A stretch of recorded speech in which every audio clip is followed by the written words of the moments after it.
Madame, mademoiselle, monsieur, bonjour. Je m'appelle Jean-Charles Bourquin.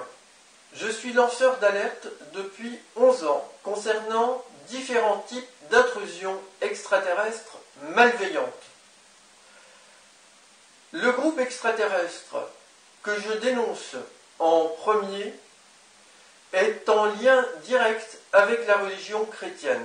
Elle cherche à contrôler la population mondiale et à obtenir sa soumission par adhésion au christianisme depuis longtemps.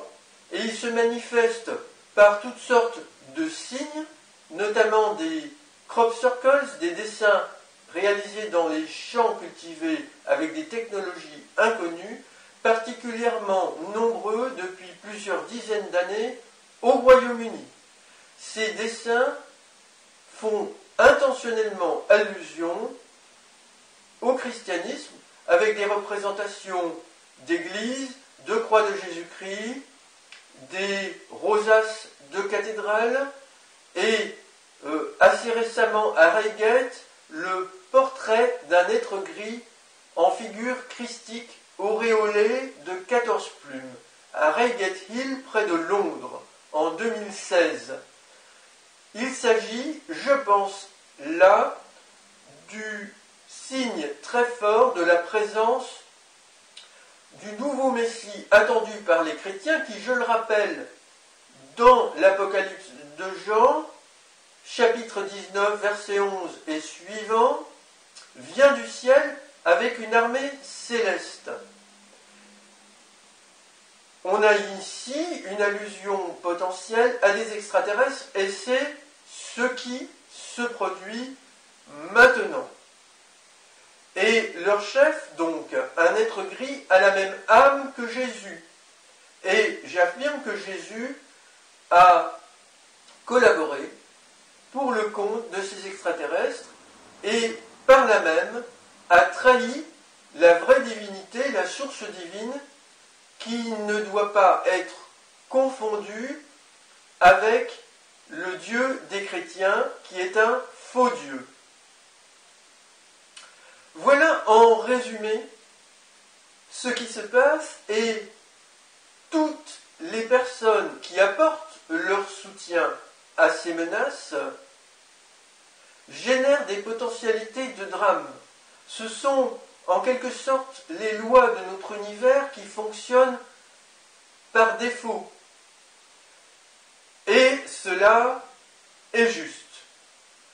Cela signifie que la semaine passée, lorsque France Inter, France Info et des télévisions se sont réjouis de l'envolée des statues des apôtres sur le chantier de Notre-Dame de Paris, en faisant une petite fête, en trouvant cela très amusant, avec la population qui s'est amusée de cela aussi, elles ont généré des potentialités de plusieurs drames. Et cela fait pourtant 11 ans que je vous préviens, et je condamne particulièrement, fortement, les silences des journalistes à Radio France, que j'ai avertis depuis des années maintenant de ces menaces extraterrestres et qui font fi de mes informations. Alors, personnellement, je dois dire avec une certaine satisfaction que cet incendie de Notre-Dame de Paris, qui a brûlé toute la nuit, est juste. Peu de temps auparavant, le week-end passé, il y avait un premier signe du craquement provoqué par les soutiens à l'envahisseur extraterrestre. Ce craquement, c'est une grue qui était sur le point de tomber, rue de l'Assomption. Vous savez que c'est la fête de l'Assomption de la mère de Jésus pour les chrétiens. Donc rue de l'Assomption, dans le 16e arrondissement de Paris, les habitants des immeubles vivant sous cette grue ont dû être évacués le temps que les travaux soient faits pour empêcher la chute de cette grue. Une grue, bien entendu, elle fait lien avec le ciel. Donc, symboliquement, on peut se représenter une menace dans le ciel. Et voilà donc qu'hier, la cathédrale Notre-Dame de Paris a été très gravement endommagée par un incendie, semble-t-il, en rapport avec les travaux très coûteux qui avaient commencé et dont beaucoup se vantaient. Alors moi, je ne veux pas être impliqué par les personnes qui disent « les Français compatissent, même ceux qui ne sont pas chrétiens ». Je ne compatis pas. Pour moi, c'est un soulagement. Car c'est en quelque sorte la chute qui continue de Paris, de l'État français, de tous les soutiens à l'étranger, à l'envahisseur extraterrestre. Comprenez bien, je ne dis pas ça pour me moquer méchamment, gratuitement. Cette chute est nécessaire pour que la Terre échappe au contrôle définitif par l'envahisseur extraterrestre gris. La justice est en cours. J'ai informé de cela le procureur de la République François Molins, si j'ai bonne mémoire, le 20 février 2018, au commissariat de police du Vieux-Lille. Monsieur Molins a souhaité obtenir de moi, en tant que témoin, des informations précises à propos d'une lettre d'alerte concernant ces menaces extraterrestres. Certains attentats sont corrélés à ces menaces. Ce ne sont pas ces extraterrestres qui donnent les ordres de ces attentats, mais ils sont tellement haineux, ces extraterrestres, qu'ils génèrent des potentialités dans notre civilisation humaine de drames comme ceux-là.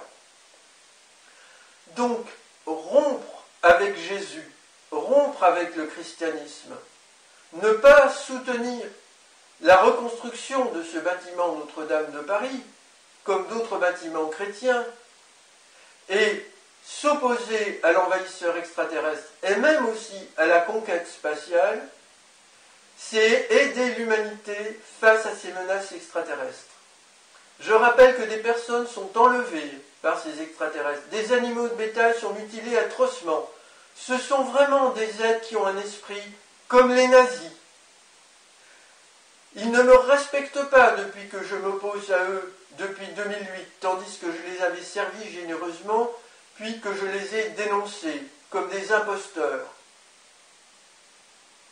Songez que je vis des menaces de mort et des cauchemars à répétition provoqués avec des technologies inconnues depuis 11 ans, tous les soirs. D'autres personnes ont été attaquées aussi, dans leur sommeil, parce que je les ai informés que ces extraterrestres nous espionnent, m'espionnent et qu'ils ne veulent pas que je me mette en lien avec certaines personnes pour construire une défense honnête collective. Il y a tant à dépenser pour l'environnement, pour des êtres humains. Je vous invite à réfléchir sur vos placements financiers.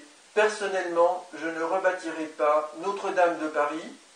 Cette vidéo va se terminer par le poème que j'avais écrit il y a quelques années, intitulé « Que s'écroule Notre-Dame de Paris ». Je fais cela par respect pour la source divine qui n'est pas Dieu le Père des chrétiens, un faux Dieu selon moi, par respect pour vous, les générations futures, et par respect, et beaucoup plus, je dirais, par amour de la terre. Madame, mademoiselle, monsieur, je vous remercie pour votre attention. Que s'écroule Notre-Dame de Paris.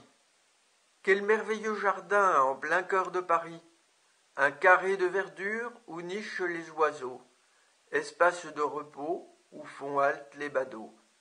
S'oublierait bien vite Notre-Dame de Paris. Écroulée en 2 mois lors d'habiles travaux, cathédrale colossale bâtie pour un faux Dieu, rassemblements étranges des fidèles du lieu, on aurait retiré reliques et tableaux. Un démon installé à Paris au milieu, l'île de la cité caressée par la Seine, entré dans les esprits avec ruse et haine, n'y pourrait plus prédire son suivant dans les cieux. On crut Jésus partout, du Pérou à Modène, tuant pour son pouvoir de nombreux congénères, répandant le malheur de Rome sur toute la terre, en ignorant longtemps le piège des aliens. Désormais démasqués, ceux qui se nomment nos frères, achetars, etc., auprès de leurs médiums, menteurs venus de loin pour avoir tous les hommes, établissent des contacts en appelant les pères. Dans quelques agroglyphes, ils espèrent une somme, églises rassemblées pour accueillir leur maître, premier de cette clique à l'âme de Jésus traître. Assassins d'animaux, ils enlèvent des hommes. Refusera-t-on enfin tous ces extraterrestres, insistant de nouveau, voulant être compris, sans victime, que s'écroule Notre-Dame de Paris?